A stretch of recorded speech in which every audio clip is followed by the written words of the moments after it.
open up the skies with every phrase. Trying to scale back my worldly ways. Another day, another masquerade.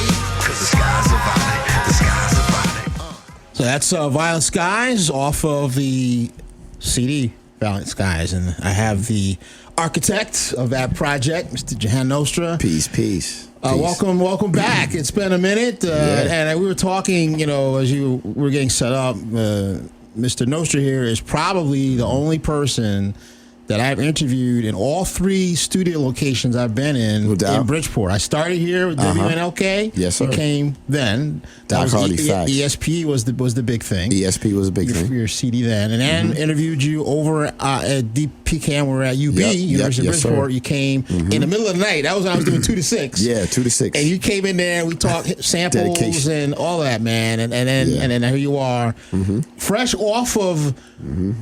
coming from the Bronx, hip hop, 50th anniversary. Amazing. And talk to us about that event. Who was there? What was going on? The vibe. Tell us all that. Man, 50 years of hip hop, no better time or place or area to be than Sedgwick Avenue, 1520. It was just amazing. Fortunately, I've been doing this a while. For those that don't know, Jahan Nostra.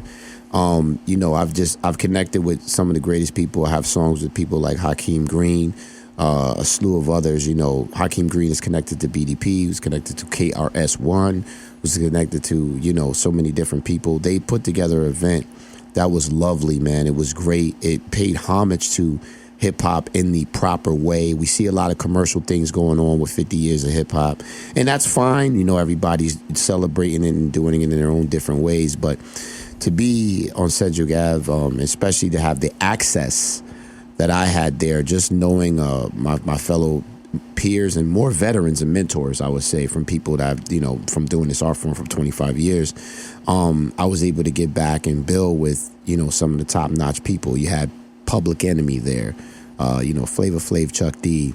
You had, Grandmaster Caz was there.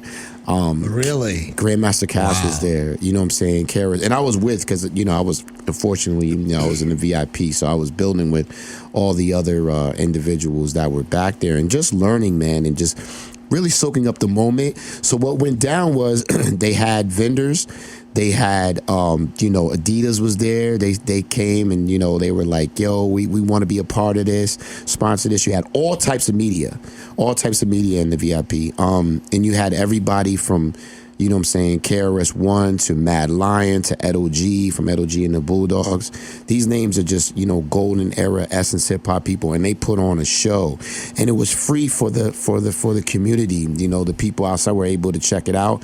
It was tough and smooth in the back in the VIP, real exclusive. But other than that, it was really, really something epic. And people were loving it. And it was for the love. Like I said, they said it there. The marketing was, look, you've done plenty and seen other 50 years of hip-hop celebrations, but if you ain't at, this is the one right here. Right. Kool Herc started it right at this apartment. Right. So, I mean, man, I was blessed. Right. Facts. Now talk, because there's a lot of, I think, in the mainstream media, and people that are not familiar with the culture, they don't really understand what hip hop is. People think hip hop, they immediately think of rap. Right. They think that rap is hip hop. Hip hop is something you do. Talk about hip hop. What is hip hop? Right. Rap is something you do. Pardon me. Hip hop is something you live. There you go. Okay. That's a quote from KRS-One. Now, what it is, hip hop is a culture.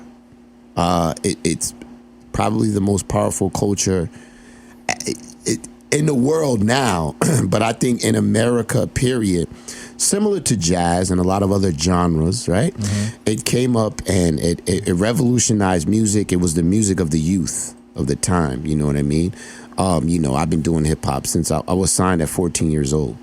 So, I mean, I've been doing it a while. And when you look at it, it's like, now you have kids in their 20s, 30s, and, people like me that are progressing and doing beyond. But hip hop was, it's the B-boy, the MC, the DJ, the graffiti artist, and knowledge. Those are the elements of true hip hop. So you have, the rappers in the mainstream media, the rappers this includes me, and MCs will say, have gotten more of the light. Right. As it's grown, that's been the most marketable thing. Right. Right? Right. But at the end of the day, Right. it really is about an entire culture of all these elements complementing each other, which was very present on Cedric Ave yesterday. It had all the elements. Yeah, it had all the elements. And, you know, you there's a who's who with graffiti artists. There's a who's who with so many people throughout New York City where this started in the Bronx. This culture has spread out to Germany, it has spread out to Africa, it has spread out, and people are doing it, and a lot of people are influenced. But when you look at hip-hop as a culture, that's the difference between that and rap. Rap, anybody could be, I mean, rap is almost become, you know, an inside marketing corporate kind of thing. Right. Whereas hip hop has been a culture of love and passion and people that do that first. Not saying you can't make money, not saying that you can't progress, not saying you can't uplift, but the culture comes first. Yeah. You know what I mean? Those elements. And it was interesting. I was listening to WBLS yesterday on my way to a private event last night, and the DJ Red Alert. Yeah. He was playing. He was there too. He made it clear. He says, "I'm playing all the pre-rap hip hop. Right. I'm playing all the hip hop Facts. that was big before the MCs took over." Yeah. That's what he said. Right. He said, Because he's a DJ. Yeah, okay. Because he's a DJ. And- WBLS, he's a DJ. Yeah. Put on the native tongues, put on all those people. And he was there too. And I thought that was a beautiful way to explain it, because I think a lot of people don't understand. You know, DJ Kool Herc. DJ Kool Herc. Yeah. Okay, started with the DJ. Started it. Yeah, that's a fact. They started it. They did. And so The rappers was doing what the DJs, their job was to cater to the DJ. Right. You had the MCs like, yo, Joe Smolder, and then I'm nice, and my DJ's cutting it up. It was all about my DJ. If you listen to early joints, that's what it was all about. Right. So, you know, enough respect to the DJ, man, because the DJs were the ones keeping those park jams going. When you look at anyone from Kool Herc to Bambaataa, any of them, they were all DJs. And when they set up these parties, by the way, this is another thing that separates the difference between the industry inside. They would set up these parties, and it was made to stop the violence. It was made for people got together in these groups to be, particularly African American people, got together and said, we ain't shooting outside. We ain't beefing with the gangs. We talking gangs back then. Right. You know, the Black Spades, it was like they was Zulu Nation. They eventually they're from the Black Spades, which was a gang. And they were like, we're not going to be killing each other in the streets. We're going to do this productive activity. That was another thing. You know what I mean? Yeah. And actually, Kool Herc's first party at Cedric Avenue was a back-to-school jam. Right. That's what it was. So hip-hop's been educated. All the people are like, oh, yeah, you know, well, hip-hop is... It started off positive. Always been positive. Yeah. So I wanted to highlight that as well. No, you know what I mean? So... Big difference. No, we appreciate that. And obviously it's had a powerful, the culture has a powerful influence on you. Yeah. Because you've been in it, like you said, since you were a teenager. Yeah. As a professional. Yeah. And that's what I always tell people. And you have longevity, and your music is amazing. I like the way you, as we were talking offline, one of the reasons I like your CDs is your combination of the elements of hip hop with the elements of jazz, with the elements of soul and live instrumentation, and you fuse all of that into something so that it's recognizable as hip hop, but it's fresh. Right. And then your lyrics are always you know, have a message. Yeah, I reflect reality, prove that I'm the illest, and uplift for the future. Prove that I'm the illest. Yeah, I had to throw it in regular. I'm still a braggadocious MC, but you know, and I had to throw that in there. Let's talk about it, because I you know, one of the things I noticed about hip hop, you know, you don't see it really in any other genre. You don't see it in jazz, really. I'm sure jazz guys did it, but you don't really see it publicly. It's really, really important in hip hop to know who's the best, or to say I'm the best. Right. That whole who's the best, who's the best. So you have these lists coming up. The top this, and I hear people arguing about you know opinions. This one. Yeah. Why? You know what is that? Well, what is that? It's a very good question. First of all, it's always going to be opinion. Right. Nas has a line. He goes, East, West, North, South, floss style greetings. He says, ain't no best. He said that in Ether. Yeah. Kobe Bryant said recently that, a lot of people, this is what they want to do. He says, Michael learned from Jerry West. Right. He learned from Dr. J, right? Right. I learned from Michael. LeBron learned from me, from the USA team. And he was like, people talk about that. Inside MC to MC, a lot of people secretly know that, it's an opinion. But what happened is hip hop did start off on battling. Right. And saying, well, my DJ's better than yours. I'm coming at you like this, Right. and I had to be witty, and I had to have flow, and I had to have an approach. And everybody in their minds got to believe that they're the best. The confidence is there. So what you hear in the music is a reflection of that. But when you really look at it from a worldwide scale, artistic creativity is always subjective. It's like you basically, you can choose all day about who the MC is, but it's really about your favorite, and who resonates with you when they speak Right. these words. These are poets. These are prophets. These are people, for some people.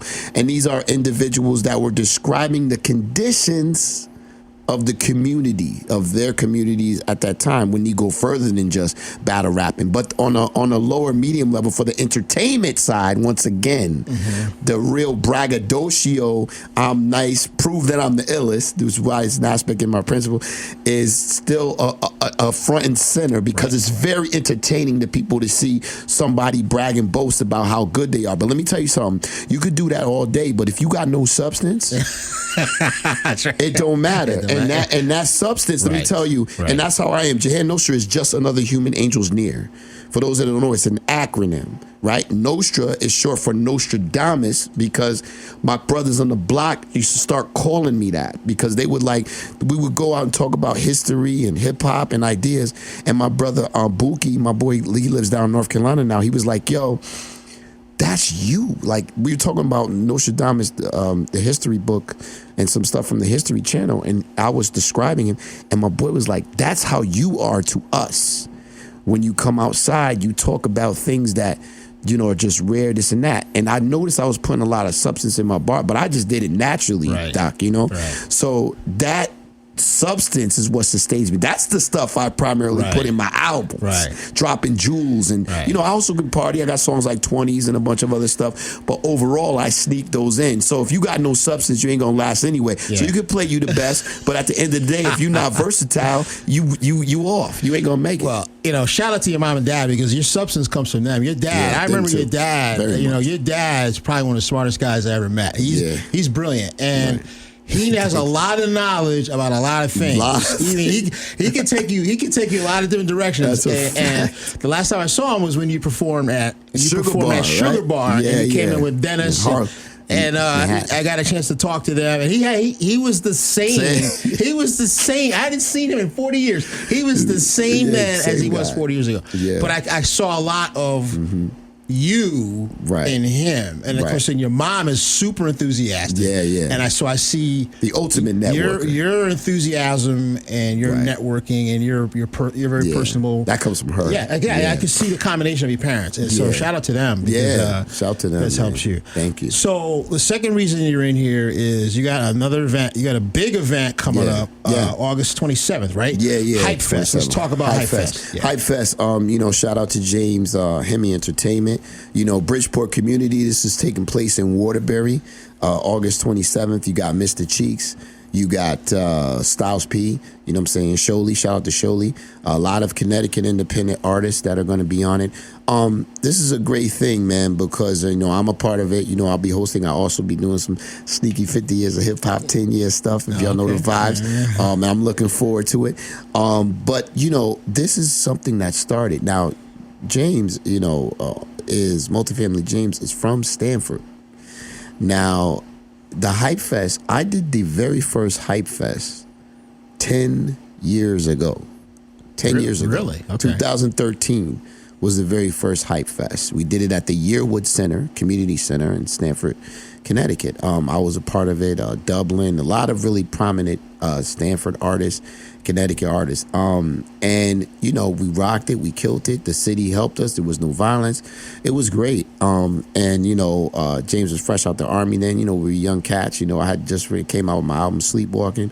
So many things. So now, 10 years later, the HypeFest has continued to go on. He did it last year. He had some prominent names like Fuego Bass, and there was a few other people that were really heavy. And now he's continuing going on and carry on a tradition. So I got back with him. I was like, yeah, we always build anyway. But he was like, you know, yeah, you know, you've been a part of it from jump. It's almost like alumni. So it was like, okay, you know, I'm going to help with the organization. This is Connecticut coming together, and we're going to do this. You know, we got a slew of people on it. Mr. Promoter, who's a pretty heavy DJ out here, and you know it's gonna be a fun time. It's the end of the summer, you know, kind of show. I saw Cheeks yesterday. Mr. Cheeks was Cheeks, there. right. Lost Boys performed as right. well. You know, and he's excited about it. He's ready to go.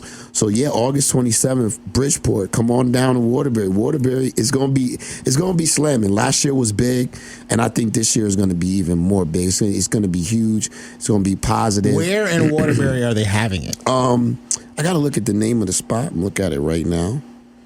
Give me 1 second. Because it's a new venue because they switched it up from last year. It's inside or outdoors? Or It's going to be outdoors, I believe. But it's not Library Park. No, it's not there. I'm gonna. Okay. That's funny. I'm gonna have something coming up with that too. But I gotta keep it a secret. Hold on a second. Why are you doing that? You mentioned one of the names you mentioned. It's Elite Social Club, y'all. Elite Social Club. Yeah, Elite 195 Freight Street. Okay. Waterbury, All right. Connecticut. Elite Social Club. And it's on my page. If you follow me, follow the Doc Hardy Show page or Doc Hardy Show. I've been sharing that flyer as well. Yeah. Awesome. So that's good for you because that means, you know, again, you have been consistent in your performance as a hip hop artist, and to see you on the bill with Styles and Mr. Cheeks, Right. And it was a Sholey, Yeah. just to see you there. Shout out to Bridgeport. I was just like, my man from Townhouse Gardens. Yeah. It's been a Look blessing. at what he's done, man. That's Yeah. incredible. Shout out to you, man. I mean, Yeah, thanks, brother. applause for you, man. That's Appreciate awesome. you, man. You know, That's awesome. Shout So, out, yeah. It's been a blessing. Yeah. Consistency is key, y'all. You know, live your dreams. Violet's the color of creativity, and that's where Violet Skies. Well, that's even a comes segue from. into my final thing. Is okay. Yeah. So Violet Skies, so that's the talk more about the project, kind of the Yeah. concept, some of the messaging, and the last song I want to play is Dedication 2. Okay. Tell folks a little bit about what that's about. As well. Basically, Violet Skies is Violet's the color of creativity. And the reason I segued into that is because, you know, Doc was speaking about my consistency and my passion and love for the culture since 14. You know, I've done shows with Ludacris, T.I., you know, I've done all kinds of stuff with so many different people. It really comes from a relentless passion of consistency. So Dedication is the first single off this album. It's really reflective of my life, you know, and anybody's though, not just mine. My music is a lot bigger than me. I cater to a lot of what people are doing because it's just, I feel like anybody could go through it. And Dedication is, you know, the first single because it basically represents, you know, you being a DJ, you know, and being on radio, and your father being on radio, you know, Silent over here, you know what I'm saying, doing this thing with the camera. Like, it's really all about consistency. Dedication gets me where I need to be, which is why it's reflective as the first single off Violet Skies. Violet is the color of creativity, so it represents basically, you know, kind of like a natural push of where the creativity is coming from. So Violet Skies is just basically this, open up the skies and feel the rays. It's like you're getting all of this. Where is this coming from? Where is this inspiration coming from? And this creativity. So when you look at Violet being the color, that's the way that the canvas is painted for this album. It's really about, you know, your dedication, whatever you do, but also your skills and your creativity. And once you open that up, you basically open up, because there's 3 volumes of this, you basically open up, you know, a way for different songs and ideas to just be communicated doing raw creativity. Now you're making it, you know, on point, so it's radio friendly, so there's a lot of different things, and I'm able to sonically sketch out my sound like that. But it's basically based upon real raw creativity. ESP was extrasensory perception. I've elevated from that, because extrasensory perception was just doing things a little more on the fly, a little more on great feeling, but also the production is back and forth, because you have 3 volumes of Violet Skies, and the first one is a little more essence hip hop with the edge to it, but you incorporate the jazz on songs like Dedication 2. And Dedication 2 features Master Ace. It features Tom L, which is Rakim's son. And it features Rex, who's a real prominent MC from Massachusetts with a heck of a history as well. I also featured Che Noir on this album. Finn, you know, I got a slew of people. Zachalina, who's a great singer. I have some great singers, and you know, who did some great singing for me on this record. So it's a well-rounded project, as it usually is. 9 tracks, and then the other 2 or 3 will be even more jazzy, worldly. Got some Afro beats. I got some real interesting stuff coming with the other volume 1 and volume 2. Man. I can't wait for that. Yeah, man. I really mixed it up. My core fan base are essence hip hop. So when I came back with Violet Skies Volume 1, which is what we're talking about now, I had to come back as me and let everybody know, okay, this is, you know, just to feed my independent fan base, and you know, message to anybody that has an independent fan base. You want to make sure that they're good before you leap on, and I wanted to make sure that they understood. So I have my smooth jazz music and my other things that I add, but this album is that raw lyrical essence, real tough to the heart hip hop, because that's my core base. Right. So I want to make sure they were fed, and now I can be a lot more experimental. They'll give me the room to play around with whatever, and they'll love what I bring, you know, in that sense, because I'm always going to have lyrics, but I want to make sure that my people's is fam, and when you're independent, you learn that, you know? Yeah. You don't want to lose. You want to keep your core base no matter what, and everything else comes in extra. Fortunately, the versatility has helped me. So Violet Skies, we here. One last question. You've been in the game a long time, and there's a lot of young cats trying to get in the game. Yeah. What would you say to them as an encouragement, as advice to help them? Yeah. Man, you know, be yourself, man. Be yourself. Love yourself. And you know, that's hard for a lot of people. I think that's the number one thing of Jahan Nostra's message through my music, through everything, because if I wasn't myself, I don't know if I'd be here. A lot of that consistency comes from the confidence in who I am and being able to display that through musical tone. Nobody can do you like you, no matter what. So you may not have the quick popping success of mad material things. Maybe you might, if your timing is right, you might get that too. But what's giving me the longevity and the understanding and if you want to be something great, the only way that you can do it is to preserve who you are and have everything else come second. You do what you do, and at first, you know, it takes dedication, but then you become something nobody else is. It's the best marketing, you know, tool without marketing. The best thing is now you're irreplaceable. So I would tell young cats, be yourself, be confident, be consistent, and be out there to give yourself the opportunity. If you want to do something, you have to make time for it. You know, the priority. That's a good point. Prioritize your time. That's a good point. To be an MC. Prioritize your time to be a lawyer.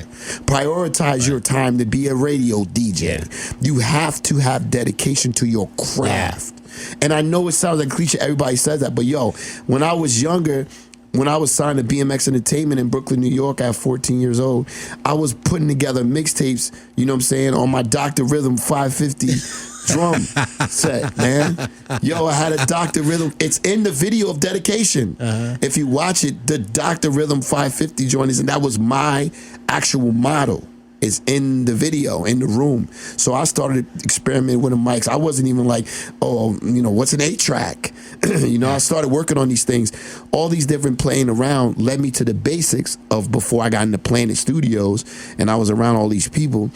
I really got an idea of what I wanted to do just off of passion. Your ability to learn, y'all. Learn, utilize that youth, learn, and relearn. And most of all, have an open mind. Don't be closed-minded. We were talking about that with even religion, even in music, everything else. If you're closed-minded to everything, you'll never open your way up to the escape and the ability to be really free. Discipline gives you that ability to be free, but you got to have an open mind to receive the knowledge. Somebody's going to drop you a jewel. So you got to be able to receive that knowledge. But overall, it's your path. It's not my path. It's not her path. It's your path. So you have to selfishly guard your dream, and you have to pursue it relentless, and have dedication. And eventually you're going to get them breaks. And you're going to run into people that are like you. And you're going to run into the mentors that you need. And you're going to run into all of that, all off the strength of what you put in. Amen to that, man. That's it. That's been my experience in radio. I don't even sell myself now. My phone just rings. That's it. But it took 7 years of dedication and consistency to get to that point. And I've had a lot of people come to me, I want to be in radio, and I tell them what to do, and I never hear from them again. Manny's been around the longest. Simon's been around the longest. And he's going to do good. He's going to be great as an artist in all facets. Listen, brother, thank you for coming in here. Thank you for having me. I know you're tired. You got to be tired. You had a long day yesterday. I'm all right. But you got your enthusiasm. Y'all, if you want to really appreciate this man's enthusiasm and his message, make it out to HypeFest. Go to Waterbury, August 27th, 2 Sundays from today, and check him out. Check him out on that incredible bill. And listen to the next song. This is a song called Dedication 2. It's off of his project, Violent Skies. Let's get it. Jahan Nostra, let's get it. Peace.